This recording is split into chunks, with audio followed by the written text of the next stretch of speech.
Hey everyone, here today I'm just going to walk you through our small duck project at SNCT Farms.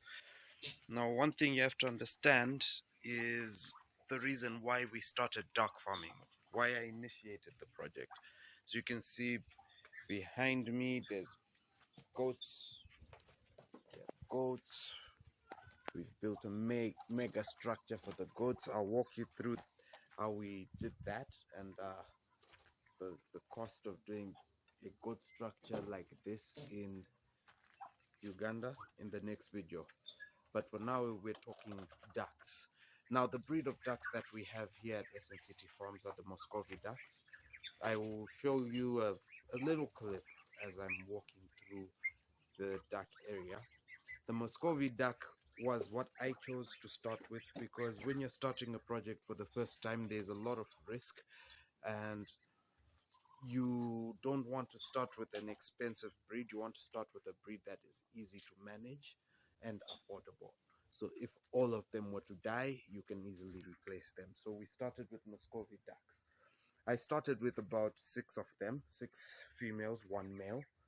1 female died along the way. I have no idea how, probably in a fight it lost and died. So uh, now we have, from the initial 7 that I paid money to put on the farm, now we have uh, 9 that are 2 months old. We have another 6 that are 1 month old, and we have a batch that just got hatched last night, another 6. The initial batch of 5 females and 1 male, 6 ducks, is still on the farm. And that's them right there. Don't know if you can see them properly. So what I want to walk you through is how to keep ducks alive, how to keep Muscovy ducklings alive. If this is your first time doing such a project, this is going to help you to make sure that you lose as little as possible. If you've ever noticed while driving or moving around your village, you would have noticed that most duck clusters are like 4 or 5 ducks at max. And that's not because the owners are eating the ducks, it's because they die off. The ducklings keep dying off. And that's caused by the fact that the mothers are not that good. They are very protective, they would kill for their ducklings, but they're not good at keeping the ducklings warm, and the ducklings can't keep themselves warm. Unlike chicken, which develop feathers quickly, the ducks take about a month to start developing feathers, and by 2 months they're not done developing feathers. They take 4 months to mature. So that's a real challenge you have to deal with. You have to figure out how to keep them warm. So what I did is I devised a method, thanks to the aid of our trusted uh, carpenter. We devised carpenter and electrician. We devised a method of keeping them warm through, well, we constructed a brooder for them. And here's our makeshift brooder for our ducklings. So there's the other 6.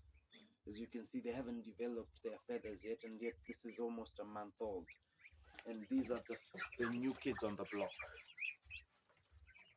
I'm not sure if you can see them well, but I will show another video of them. And then we included a brooding light, the high power light for warmth. Now that has helped.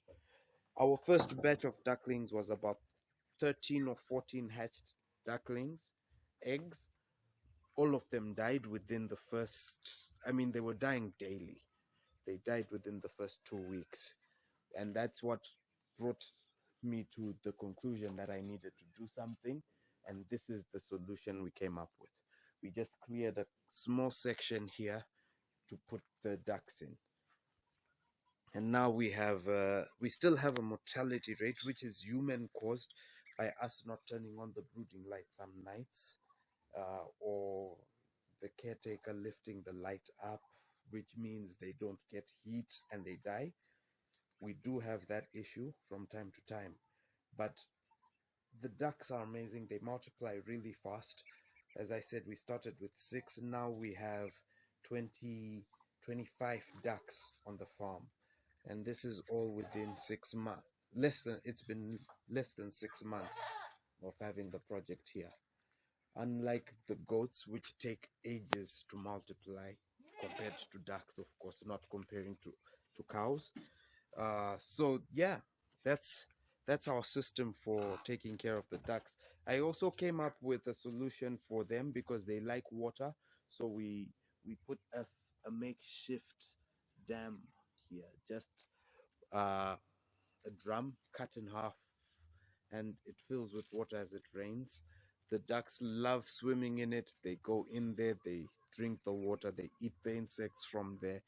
Uh, they're lethal hunters. They're amazing. I would definitely go with Muscovy ducks if I'm starting a duck farm. I would suggest it, recommend it to you to start with Muscovy ducks. So I hope that helps. I hope that will help you out. Now, once you've got them in the brooder, you might be wondering, what do you feed them? I would suggest you feed the ducklings with chicken starter mash, the same starter you'd put for broilers and other types of chicken. Just put that for the ducks. It works out fine. They grow, they get nutrients, and then release them after the first month or so. Actually, within the first 2 weeks, you can let them go out for their maiden tour, but they're quick as hell and difficult to catch usually. So yeah, take your time with that one. Make sure they're ready to stay alive. They're manageable before you let them loose. And if you have any comments or questions, you want to give me some tips, pointers, feel free to share in the comment section. I'm always willing to learn something new. There we go. There they are. I love these little critters. These guys are 2 months old. Look at that. They already weigh they're quite heavy. They're already quite heavy, 2 months old. So yeah, this is not to motivate you. This is just showing you how it's done. If you want to multiply your duck stock, your poultry project, build a brooder, put in a light. Some people use what do you call it? Sigiri. In Uganda, they call it sigiri, charcoal stove for warmth in their brooders. Go for it. Whatever works for you, and make sure your ducklings survive. The project will multiply. It's an amazing project. Very beautiful project. Cheers.